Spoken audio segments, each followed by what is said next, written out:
This show is sponsored by idealworkspace.com, which promotes a healthier way of working through their adjustable standing desk. Check out their latest smart adjustable standing desk at altizen.com, altizen.com. Welcome to Analyse Asia, the podcast dedicated to dissect the pulse of business, technology, and media in Asia. In this episode, I speak to Gary Vaynerchuk, chairman of Vayner and CEO of Vayner Media, on a variety of subjects. We discuss the major themes of entrepreneurship, family business, branding, media, and his first impressions on Asia. Hi, Gary. How are you? I'm good. Thanks for having me.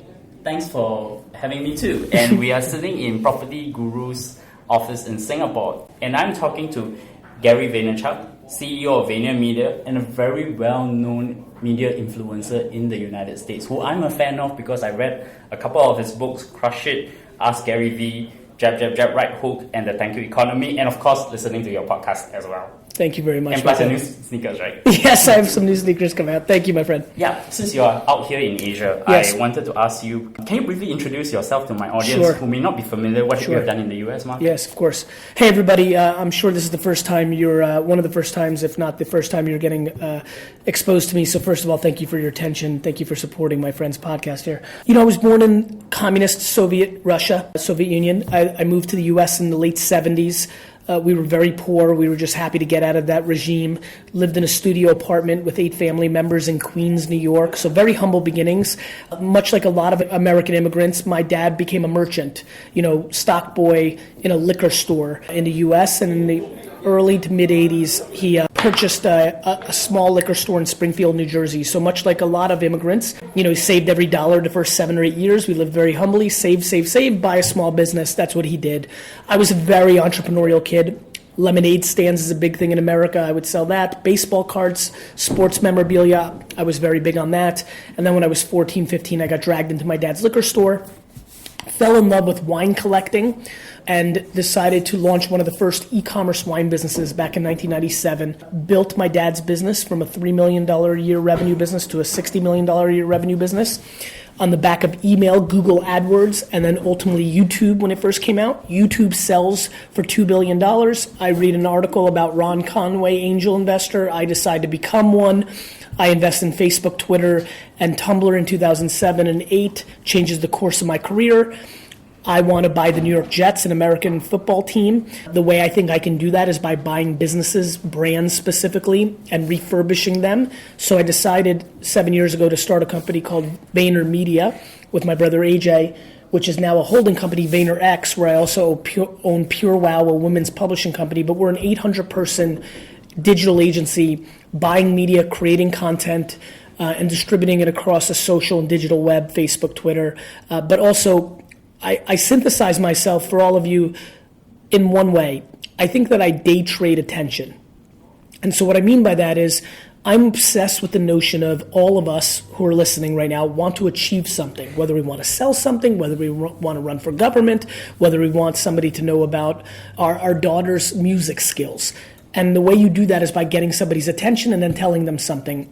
I am fascinated by podcasts, by Facebook ads, by KOLs, by all the different things happening in the world in all the regions. And I think some things are very overpriced, direct mail, billboards, television commercials, and I think some things are underpriced, aforementioned KOLs. So that's what I do. And along the way, I've built my brand quite a bit. I've written 4 New York Times best-selling books, and I give keynote speeches all over the world, including one here today in Singapore. I thought it was very interesting that you mentioned KOL because key opinion leader is a term that's used in China. So your understanding of China is probably pretty interesting. Yeah, I mean, look, as you know, and now to update all of you, I've been very thoughtful of entering the Asian market, mainland China. We were talking earlier, I, like many Americans, do think of it as mainland China.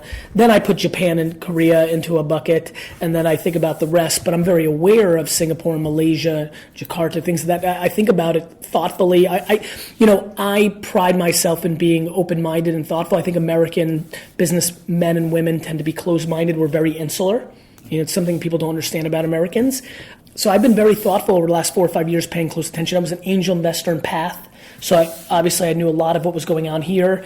And again, I think that there's so much real purebred entrepreneurial spirit in the overall Asian market that I've been watching from afar. Earlier this year, I took my first trip to Hong Kong. Now I'm here in Singapore. Vayner Media has real ambition to open an office here. I have ambition to be in mainland China twice next year, Japan, Korea, Malaysia. So yes, I do have an understanding. And there's obviously many things that the mainland China companies are further ahead than the U.S. markets. And there's also uniqueness in Southeast Asia, platforms and execution that I'm always paying attention to because I try to figure out, do they make sense in an American environment? How are our citizens different? What are the infrastructure differences?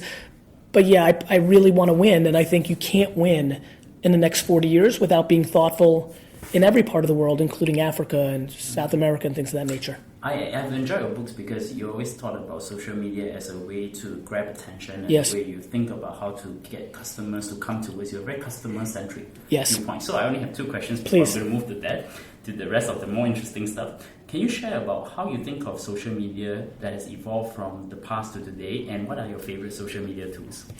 So I think the only thing that's evolved, and if you read Crush It, which I wrote in 2008, came out in 2009, and I'm as big a buyer of this revolution as anybody, and I'm glad I put it on paper, right? So I think the only thing that's really changed is nobody doubts it anymore. This is changing governments and society and propaganda in a way that now it's, I laugh when I have business meetings where people literally spend the first 20 minutes talking about Russia invading America through its Facebooks and this, and then all of a sudden we get to marketing and they tell me Facebook's not that big, they should still do television. I'm like, wait a minute, what about the first 20 minutes when you said our entire government's being overthrown by social media? But now to sell your blouses or your soda, it's not important. So I think the only thing that's changed is people's acceptance of it and its scale. My favorite right now is definitely Instagram because of its flexibility and because of its overwhelming attention, and because if you're trying to sell something to somebody 20 to 45, it is the platform, along with Facebook, but a little bit more because under 27, it's got so much more juice than Facebook. And that is, obviously in all the markets that Instagram is, and some of the people listening here, it has not penetrated that market, but that is my favorite right now. I enjoy your books. One of the things is the way you think about business pragmatism, and of course the story of your family business. So I wanted to talk about your two books, Crush It and Ask Gary Vee, and since you are here. So in Ask Gary Vee, I know in the first chapter you talk about the clouds and the dirt as a metaphor of looking at high-level principles, such as bring value to the customer, always play the long game of lifetime value. Can you talk about how do they guide you in terms of how you think and how you execute? Because you seem to be able to bridge it pretty quickly, and you feel that execution is really the key to everything. So it's super interesting. I'm really enjoying. This is such a great way to start my trip. I just want everybody to know I'm about to pay your host here a huge compliment. We don't know each other, but I have a funny feeling we're going to know each other for a very long time. I meet a lot of people. I have the film, so if any of you guys, maybe we'll send it to you and you can use it for another podcast. You said something now in your question. I'm listening to the way you're asking questions, and then obviously I have the benefit of the last hour and realizing how thoughtful you are. Something that I'm becoming more in tune with is I'm the most consumer-centric thing that I know of. Other people, other businesses. I'm watching how two of my partners in crime, Rice and David D-Rock, just reacted. I'm unbelievably consumer-centric. So clouds and dirt. My thesis is if you care more about the end consumer than you care about your own self, you will win. So I talk a lot about 5149 for people that really follow my content. I really live it. I really genuinely live it. I never make short-term financial decisions. I'm always trying to bring more value to the other party. I do that for a couple reasons. Number one, I think I'm talented enough to get quite a bit in my 49. I also think it's unbelievable leverage. I also think it's a nice legacy. I think it's nice to do. I think it's a nice legacy to have. And I do that with my interpersonal relationships, and I definitely do that with my businesses. So my principles guide everything. You're right, execution's everything. And I think what's interesting about the clouds and dirt metaphor is it helps people paint a picture of what I'm most worried about, which is I believe 99% of people listening to this podcast spend an ungodly amount of time in the middle. I'll give you an example of something in the middle. Process. process is held on such a pedestal in modern business society, and I find that to be in the middle. I understand its value, but I do feel that if you push hard on the clouds, your religion, and you push hard on the dirt, the actual doing, that the process gets commoditized and you go faster. And so, yes, I have principles of bringing more value, the lifetime value, attention, arbitrage, as I mentioned earlier, and then, I'm never too fancy to do. I mean, I will be honest with you. I think even this 30 minutes is a good example of that. I didn't over-ask Rex. I have no clue how many people listen to your podcast. I'm never in a place where I think I'm too fancy to do the work. I take a lot of pride that I'm a practitioner. I understand Facebook and Snapchat and Instagram, these platforms, better than most because I use them multiple times every day, 365 days a year. I think it's a huge competitive advantage, and I think that, obviously you mentioned earlier HBS and Harvard. I think the thing that I've learned as not a good student and as an executor, now that I'm 41 on the verge of being 42 years old, is, man, a lot of things break down between theory and execution. And I'm absolutely obsessed with execution, and I do think that theory at a lot of times sits in the middle. I think you have to push yourself to the clouds, to a bigger calling, and I think there's no better calling than the end consumer if you're building a consumer product. There's a lot of startups out there dreaming about becoming unicorns, and you have been an investor of unicorns. But I also understand you have a very different perspective to business because I've heard a couple of interviews, particularly the recent one on Recode. So can you share a little bit about your philosophies, particularly in becoming sustainable, focusing on top-line revenue and optimizing for profit? Yeah, I think it's a great question, and we got to speak to it a little bit before as well. I'm just trying to make all of you who are listening jealous that you missed out on so much good stuff before we started the podcast, so I'll try to fill you in. Yeah, I think, again, and I'm going to give you a compliment, the fact that you used consumer-centric and you used practicality, I feel like a lot of people are confused by me. I think I do a very good job building a persona that makes it a little bit of an enigma. The fact that you've been able to synthesize me makes me think you're smart, which is interesting, and I guess this is what it comes down to. My friends, we're living through the greatest era of financial arbitrage machines. When I hear unicorn, yes, there's the companies that have been successful, but to me, I'm worried because I think most of the people that are deemed unicorns today are just rhinoceroses wearing outfits that look like a unicorn, because a lot of the current unicorns are not sustainable with a macroeconomic slowdown. And so, you brought up a great point, which is it may not be the way we manipulate economies. It may be something like war or something else that creates a need for liquid that will force a correction. I think that's exactly an astute observation. And to me, the question is very simple. So, for example, the business I run today, it's a $150 million a year revenue business. It makes some level of profit this year, the least that it ever has. However, if shit got difficult next year, even during the Great Depression, brands advertised. Right? Not everybody goes out of business. If shit hits the fan tomorrow, every brand in the world is going to start scrutinizing how it spends its marketing dollars.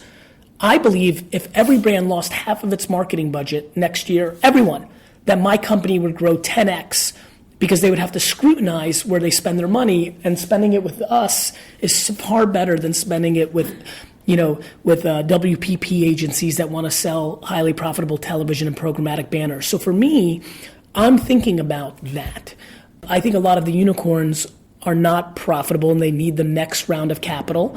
And if that goes away, their businesses break. And so I'm yelling because it's too late for, Spotify or Ubers or all these big companies.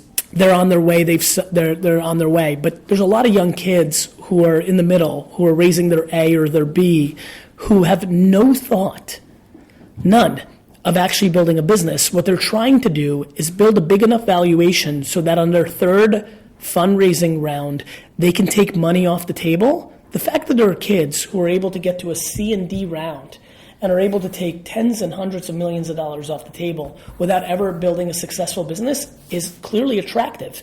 That's fine for a founder or two, but when the shit hits the fan, that's not going to be good for the investors and, more importantly, in my opinion, the employees. And I have a problem with that. Suppose today you can tell your 20-year-old self something on business. What would be the advice you give him that you should know? That's a good question. I would say that your intuition is right. That as long as you don't die, this is a marathon, And it's a hell of a lot better to train for a marathon than a sprint. And that's it. Like, I'm so grateful for where I'm sitting today, heading into the prime of my business career with really deep fundamental skill sets that will help me navigate through no matter what happens going forward, both emotionally and in business. And so I was a very unique kid. I built a very big business in my 20s and was still paying myself $60,000 a year and didn't need stuff because I wanted to be all-time great. And I kept reinvesting in my businesses instead of buying watches and sneakers and cars. And I wouldn't really want to say too much because I would be scared if I said something, that kid would do something differently than he did. Since we are in Asia, that most businesses are actually driven by family, and one of the things I actually identified when I read Ask Gary Vee is that you also work in a family business too, and I think that's probably one of the most interesting and very under-talked in most of your interviews. So I want to ask you, what is the experience like, and how do you navigate the dynamics in working with family? Good. So I've been getting in tune with this a little bit more now that AJ has left VaynerMedia. This is probably the first time I've really operated in some pseudo capacity of not having family with me in my entire career, even though AJ's still on the cap table and things of that nature, and I still talk to him about it. Though to his credit, he never asks and lets me do my thing. It's probably the thing I'm most proud of. I think when people look back at my career and dig under the hood, which even me saying that speaks to the audacity that I have, and I want to be an all-time entrepreneur, I really do. But not because I say it, because I execute.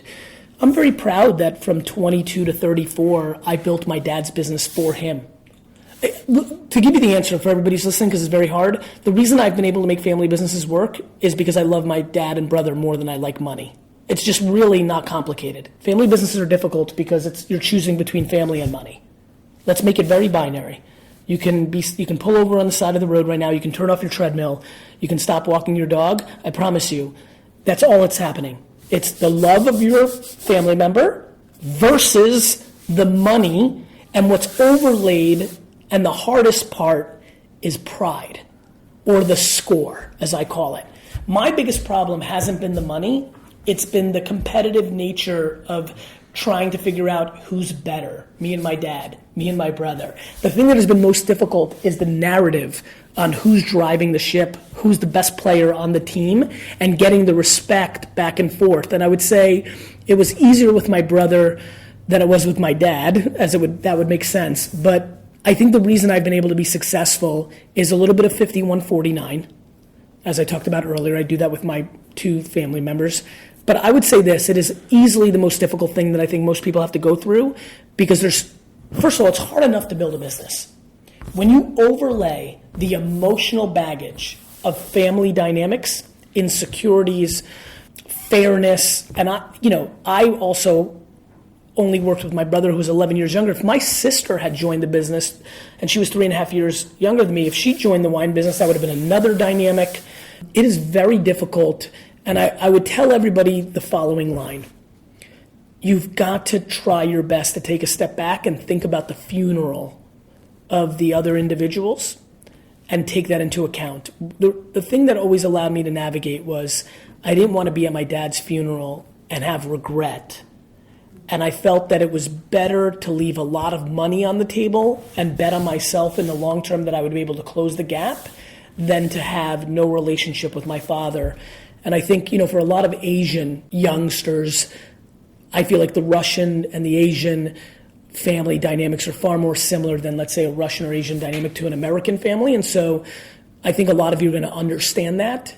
But I will say this as well.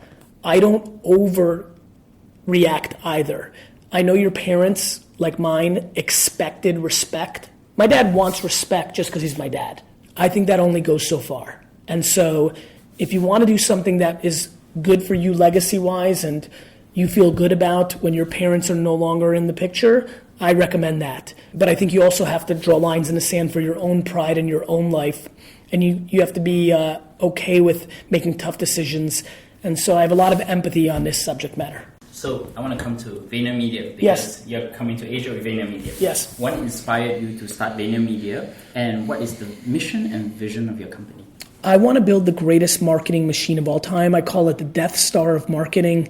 It's why I created a holding company, and why you'll hear me start saying VaynerX more than VaynerMedia, because VaynerMedia is the agency part, but I'm going to be building out the publishing part with VaynerX. The vision was very simple. I thought I was a unique, once-in-a-generation marketer. I know how ridiculous of a statement that is, but I needed to prove it to myself whether I was right or not. And I thought the best way to do that was to build an infrastructure and a company around my skill set. And then what I wanted to do was buy brands and run it through them. The Asian aspect of our expansion, and very much this trip is a little bit about getting acclimated to Singapore with an ambition to open an office here, is I just couldn't imagine, very tough to have world domination and not have a play in Asia. So as I see the next 30 or 40 years working out in my career, I was invigorated with my trip to Hong Kong recently, and I'm so excited about this trip. This is the beginning of a 2-day trip. There's just clearly a different energy in entrepreneurship and business that is a little bit more in tune with me. There's a reason why I think I can only live in New York, and this is a ridiculous thing to say, and even at times New York feels a little slow to me. So I'm looking for that energy, that drug of high intensity, high pressure, winner attitude, and I feel like Asia, intuitively I felt it, and it's been confirmed, and I'm excited to see how I feel in 48 hours, but I'm excited about it. I know some of your customers because I went to the website. I know Budweiser, Unilever, Toyota, your major customers, but specifically in US or Asia, globally, who are your customers? Yeah, so we have Fortune 500 companies, Johnson & Johnson, global Fortune 500 companies, Johnson & Johnson's and Chase and Budweiser ABI and Unilever, and on and on and on. And so Turner Broadcasting, a lot of the TV clients out there in the US, GE, these are major companies with offices all around the world. And a lot of our expansion is to do with a little bit of the pressure I feel that we have to become more global or we'll become too one-dimensional. For a lot of these companies, as you can imagine, America is a huge market, but every day becomes less of the percentage of their overall business. And so we work with very big brands. We've built a division called Vayner Beta. We've built a division called Vayner Talent. So we want to work with smaller businesses because I don't want to lose those roots. But when we come to Asia, it will be focused first on the Fortune 1000. And then, call it 2022, 2023, I can start thinking about how to service small and medium-sized businesses in the region. And the business problems that your company is trying to solve for the customers, what are they? Every company in the world is overspending on marketing. Every one of them. That's a good mission statement. And so I just want to be historically correct that I'm right about that statement. I know I am. And I think in hindsight, I'll win a lot of points in history. So we are trying to get our brands to reallocate their dollars, and every market is different. And so the way a Johnson & Johnson or a Unilever or a Budweiser or Chase or Toyota markets in America is going to be different than the way they market in Malaysia or in South Korea. And I want to be great at telling them what to do with their money and then produce the pictures, videos, and written words that help them achieve their business goals. Cool. So you just launched a pair of sneakers. Yes. What's that about? So this is a super fun thing, for everybody who's in their early 40s like I am, especially if you had the luxury of growing up in America. Sneaker culture is very big globally now. But I was a child of the 80s when the Jordans and the Ewings and the Barclays and the Larry Birds and Magic Johnsons, when sports sneakers became a thing. I was reached out to by K-Swiss about a year and a half ago. And they said, look, Adidas has won by aligning itself with Kanye, and they've won, urban culture. Obviously Nike and Under Armour are playing in sports culture. We think that entrepreneurship is a new pillar of fame, and we think you're the face for it. And would you consider doing a sneaker? Before he finished, Barney, the president of K-Swiss, before he finished the statement, I said yes, because it was a win. I always say yes fast when it's win-win. The way I saw it is I also agree that entrepreneurship is now on a cultural pedestal, and I don't think it's going away anytime soon. So I expect other entrepreneurs to have sneakers. And for me, being the first is always interesting. So that was number one. And then number two, if it didn't work, it would be a fun, kind of side note for me and my buddies to make fun of my audacity that I thought I was cool enough to have a sneaker and it flopped and I have 5,000 pairs sitting in my garage. That's interesting. So you're in Asia now. Yes. I mean, I definitely get the motivation why you came from the US to Asia. Yes. Since you are in Singapore and you've also been to Hong Kong, what Yes. are your first impressions of Asia with these two cities? So my biggest impression, and I've spent a lot of time also watching from afar, and when I say watching afar, signing into WeChats and Q and all these things, and so it's just a different level of rawness that I appreciate. And I hate when Americans or Europeans speak to, oh, the ethics are not as good. It's all loser talk. They're coming up with excuses. I think there's a level of ambition, a level of perseverance, and a level of can-do attitude that is intoxicating for real entrepreneurs. And so that is my first impression, that people are hungry. Now look, I think China is an incredibly intriguing cloud, and I don't use cloud as a bad thing, but it is a thing that I think, the Asian market always thinks about what are they up to. It's a thing. And, I think that's intriguing. So I think it's a little early for me to make a thoughtful statement. I bought cryptocurrency in 2013 and 14, and I'm still not on the record on my thoughts on it. So it's tough for me to think about making my official Asian POV, but the people have been so disproportionately interesting to me. It's the ambition. The ambition's real. I totally agree. So it comes to the closing. So I want to ask you two things. One is, can you recommend something that has profound influence in your life in the form of a book, podcast, or media? So this is a tough question for me. I'm a very unique guy. The answer is sure, but it's going to be a uniquely interesting answer, which is my audience. So, for example, I just connected from Hong Kong to Singapore. 4-hour flight. I slept, so even though it was nighttime and I was trying to get tired, what did I do? The guy next to me is watching a movie. Other people are doing all sorts of different things on their electronic devices. I spent 4 straight hours reading comments from people on my content. So I think the reason that I'm a good culture, consumer-centric strategist is because I probably spend more time reading comments than anybody I've ever heard of. So when I used to talk about, and thank you economy, engage with, when I talk about reply to everybody and things of that nature, what I didn't realize in 2011 that I now do in 2017 was I was already reading everyone. So the addition of replying seemed like a very lightweight ask. What I didn't realize intuitively is that most people just post and want people to like and share and read none of the qualitative feedback. And in that qualitative feedback is how I make so many of my decisions. So the most profound impact on me, I've read 0 business books. I listen to no podcasts. My consumption patterns are documentaries or my audience, and my audience takes 95% of it. Now, when I say my audience, again, this is why I'm drawn to you. I will read 1,000 comments. 7 of them will be very thoughtful, because 95% of the feedback on me is the same, which is they think I'm a charlatan or they put me on a pedestal, which is amazing. I like both, by the way. I love when people think I'm the greatest, and I love when people think I'm shit. They both feed me tremendously. But when somebody says something thoughtful, interesting, or observes what I'm doing in a thoughtful way, it's not only that I read that, then I'll click on them. And then I'll be 20 minutes into a rabbit hole of who else do they follow? What else have they said? What are they doing? And that has been unbelievably effective for me.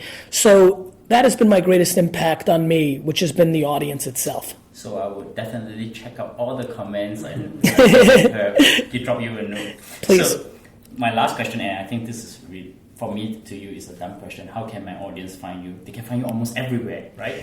Yes, I mean they can. And ironically, one of our big strategies is also to build out my mainland China profiles as well. But I would say Facebook.com/Gary, or the podcast is being consumed unbelievably globally.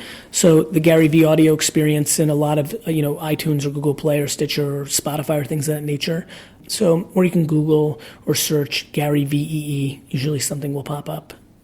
I'll make it very simple. You can find me at Bernard Leung and bernardleung.com. You can also find our podcast on iTunes, Stitcher, SoundCloud, Acast, and tune in. Of course, Google Play in the US market.